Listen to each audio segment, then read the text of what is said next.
Morning everybody, how are y'all doing today? I'm doing pretty great myself because today we're looking at a new PlayStation fanboy that many others have covered in the past, but I myself have not had a chance to yet. And as you guys can tell by the title and thumbnail, that is in fact DreamCastGuy. Now, DreamCastGuy, I was always like a little skeptical if he was actually a fanboy or not, because yeah, he definitely did show some favoritism towards Sony, but I mean, he gives Microsoft a lot of praise as well, so I wasn't entirely sure, but this video changed my mind, because in this video that we're taking a look at where he reviews The Last of Us Part 1, most of the video is, and this is a 17-minute video by the way, most of this 17-minute video is him just saying all the problems he has with it and saying how it's not worth it. And then at the end of the video when he's giving his rating, gives it a 9 out of 10. And these aren't like minor little nitpick criticisms either. I mean, one of them might be a little bit, but most of them are not. Most of them are actually selling points of the game itself.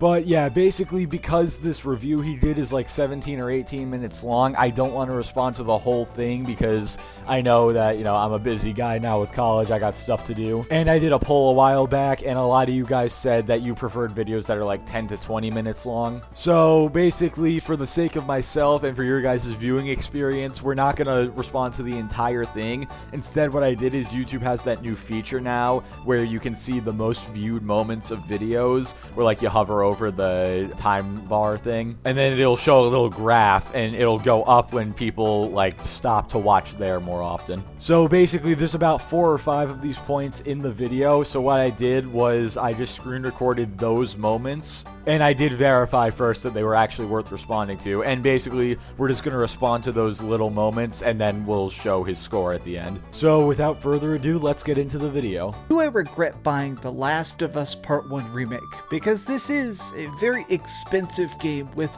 absolutely no real features. It doesn't feature new content, it doesn't have any big flashy DLC, it doesn't have any multiplayer. It is just the original game from 2013 with a fresh coat of paint.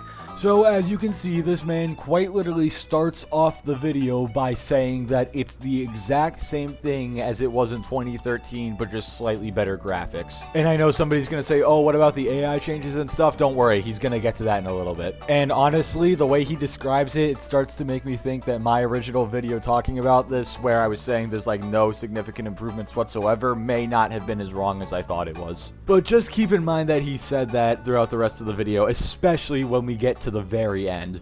But is that enough? Is a game that has such a spectacular story, such emotional notes to its conveyance, is it enough to pay $70 for an upgraded remaster of a game we've been playing for almost a decade? Today, I want to try and talk about that in a brutally honest review. To be fair, he will be brutally honest in this review, at least until the very end. You know, when he gives his overall score of the game. The lighting in this game is way, way better. It's able to be reflective, it's managed to have that nice glare at times, but it does also sort of bring me to a downside to this. So the developers have been discussing on Twitter about some of the changes they've made. Apparently, the goal of The Last of Us Part 1 Remake was hyper-realism, to make this look as close to actual reality as humanly possible. Alright, I'm about to make a really cringy joke. If they wanted this game to be the most realistic game possible, they should have made this a free update for the PS4 remaster. That would be the most realistic thing they could do. I know, guys, I'm absolutely hilarious. I'm sorry. So some features actually seem to have been changed. Like whenever you're fighting bloaters, when bloaters would explode, it'd be this cool, like, glaring neon look.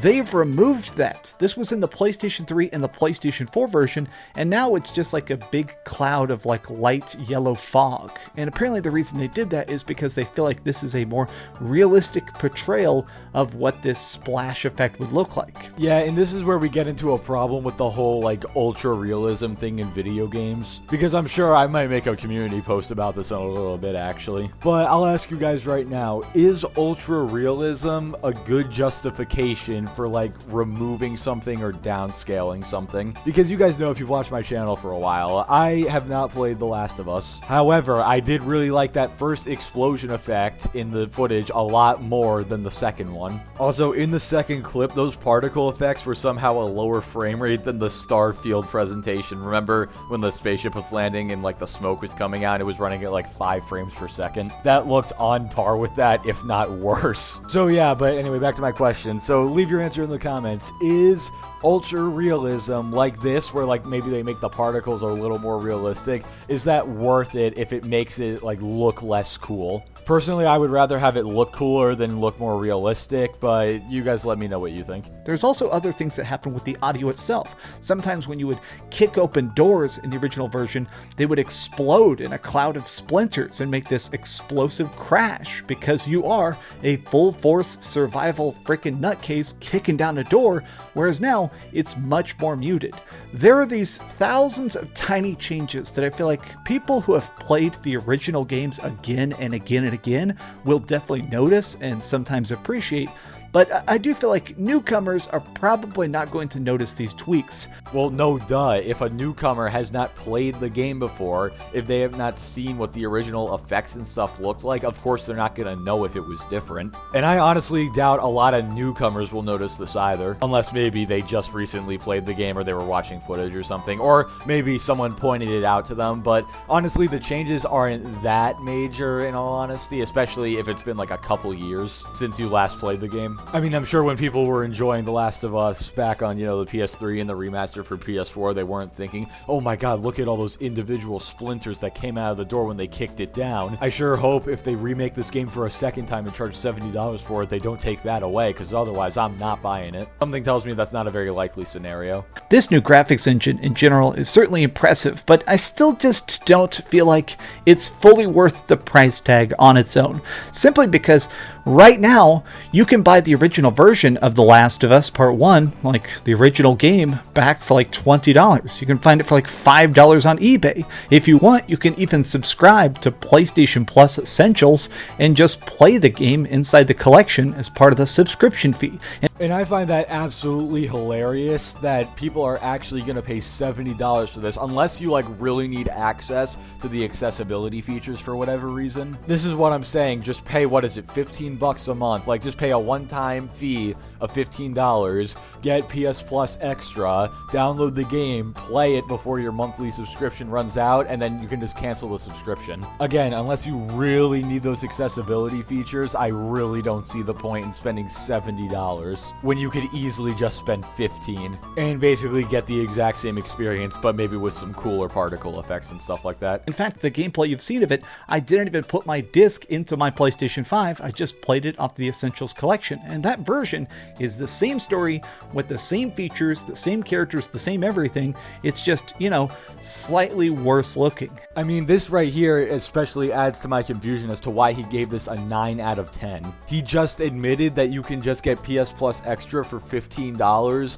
and play the same exact game but slightly worse looking. But anyway, now we're going to move on to the third clip. But that does make me want to discuss the other thing they've claimed they've improved, which is the AI.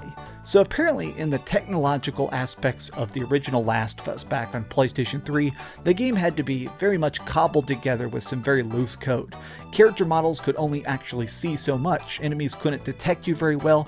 They've managed to pump up the AI quite a bit. Now there can be tons of enemies on screen at once, all individually just trying to process, react, attack. They can call out enemies, they can try and flank you, they can try and do a bunch of tiny things that seem cool, but I'll be honest, even with these upgrades, the AI isn't spectacular.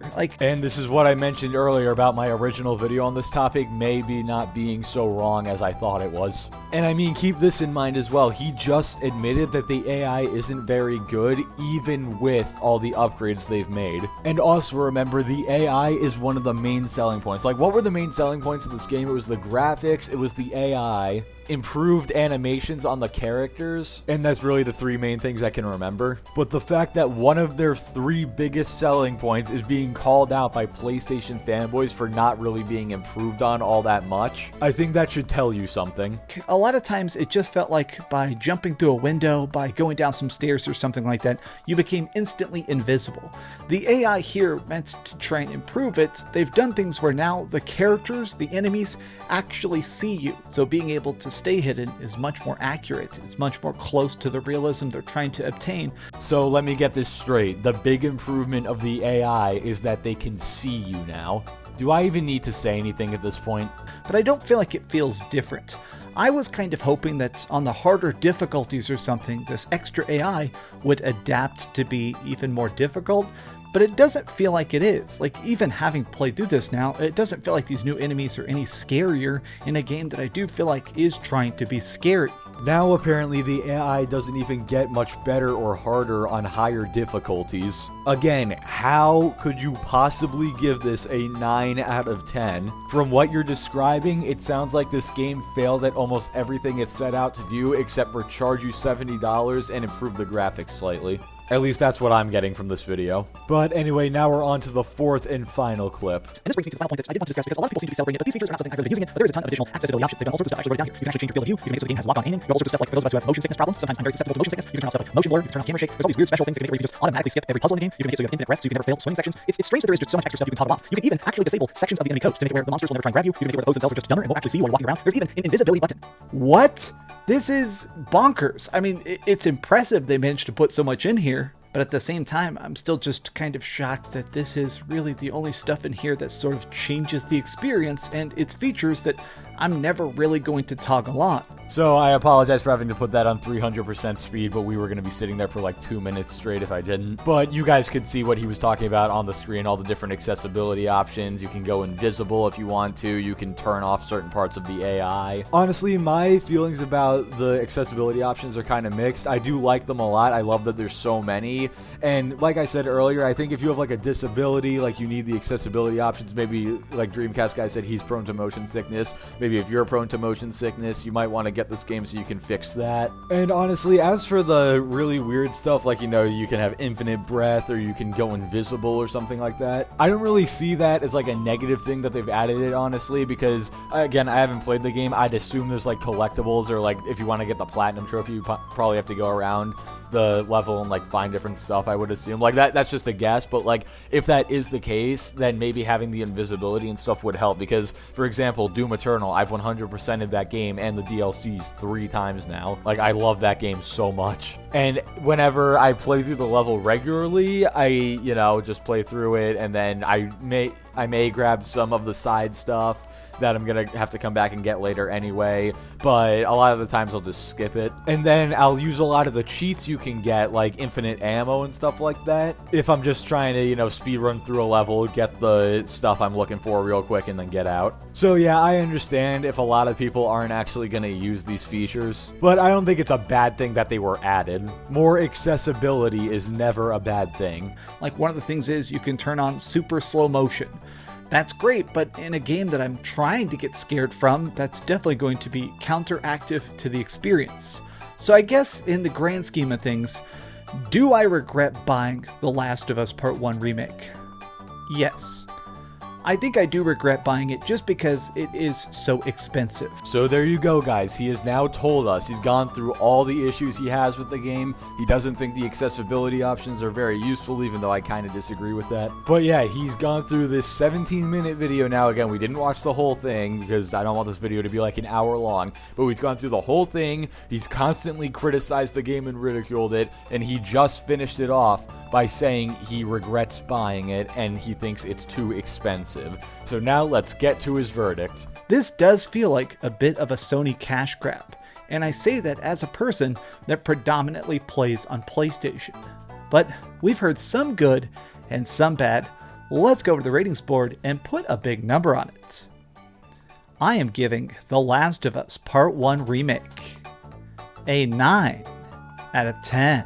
I can't even fathom how big of a fanboy you have to be to constantly trash a game, say it's not worth the price and you regret buying it, and that it feels like a cash grab, and then when you rank it out of 10, give it a 9 out of 10. My guy, the way you were describing this game, this should have been like a 4 or a 5 out of 10 at best, in my opinion. Because we are not ranking this based on the story or anything. That was the original game. We're ranking this based on, you know, is it worth the upgrade? Are the extra graphical and like AI improvements and stuff worth it? And multiple times throughout this entire video, you have said they are not. And you finished the video off by saying you regret buying it and it's too expensive and it feels like a cash grab. PlayStation fanboys are truly something else. But anyway, guys, that's gonna do it for this video. Thank you all so much for watching. Basically, what we learned today is just consume product even if it's not worth it, and then get excited for next product. This was truly enlightening. But anyway, thank you all so much for watching. Like the video if you liked it, dislike it if you didn't like it, subscribe if you want to see more, and I will catch you all next time.